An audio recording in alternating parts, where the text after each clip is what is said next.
अब देखिए class 12 chapter 2 chemistry में केमिकल काइनेटिक्स। ठीक है, अब ये सेकंड चैप्टर स्टार्ट हो रहा है। फर्स्ट चैप्टर में आपको कंप्लीट हो चुका है सॉल्यूशन, सारे न्यूमेरिकल डेफिनेशन। ठीक है, अब यहाँ पर टॉपिक क्या है, रेट कांस्टेंट ऑफ रिएक्शन।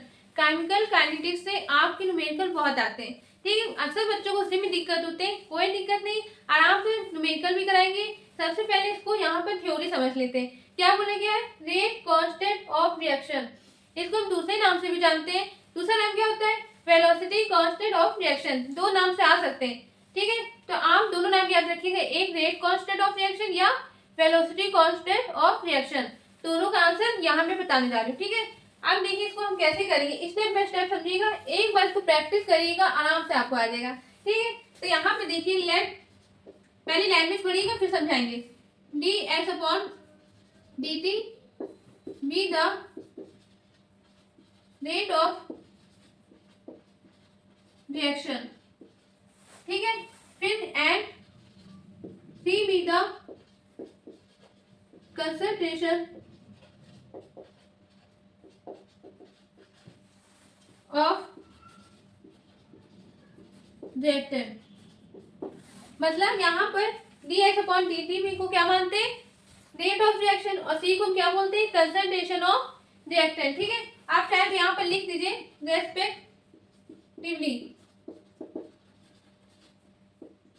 ठीक है, अब इसके बाद थ्योरी लिखेंगे क्या, the rate of reaction is directly proportional to the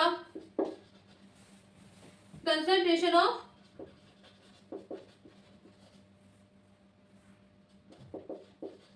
reactant।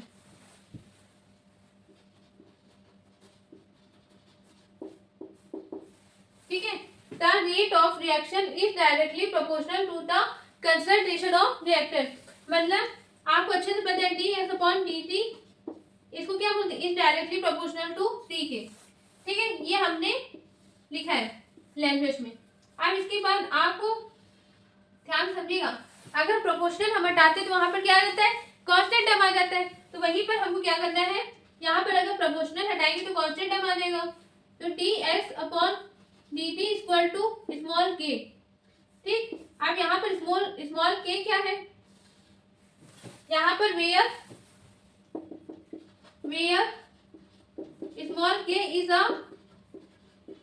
constant and ये कौन सा, इसको हम क्या बोलते हैं, is known as rate constant। ठीक है, इसको हम बोलते हैं रेट कांस्टेंट। ठीक, अगर हमने मान लीजिए यहाँ पर हमने k की वैल्यू क्या मान ली, 1। ठीक, स्मॉल k की वैल्यू हमने 1 मान ली, तो यहाँ पर क्या आएगा, then d x upon d t equal to, sorry small k की नहीं, कैपिटल सी की। ठीक है, सॉरी ध्यान नहीं दिया, यहाँ पर कैपिटल सी की वैल्यू अगर हमने 1 मान ली, मतलब कंसंट्रेशन ऑफ रिएक्टेंट की वैल्यू हमने क्या मान ली, 1, तो यहाँ पर क्या आ जाएगा, स्मॉल के। ठीक है, मल्टीप्लाई करेंगे वैसे तो क्या आएगा, के आ जाएगा। आप देखिए यहाँ पर आप डेफिनेशन ध्यान समझिएगा, द कंसंट्रेशन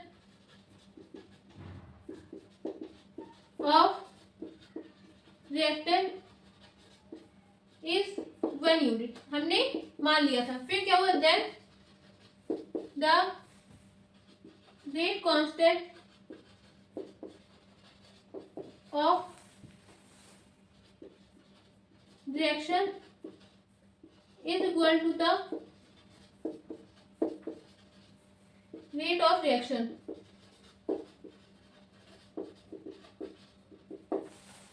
ठीक है, आपको समझ में आ गया होगा, देखिए ध्यान से, इसको हमने c की वैल्यू क्या मान ली, 1 यूनिट।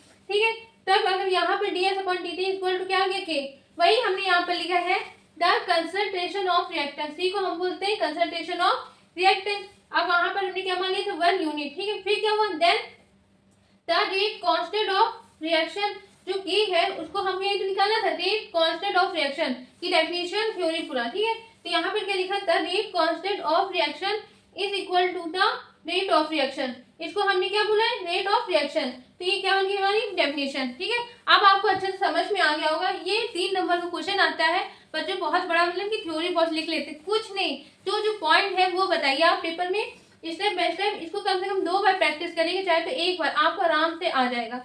बिल्कुल सिंपल लैंग्वेज है, बहुत इजी क्वेश्चन है, आराम से उसको प्रैक्टिस करिएगा। आप हमें मिलते हैं अगले नेक्स्ट वीडियो में नेक्स्ट टॉपिक के साथ। Thank you.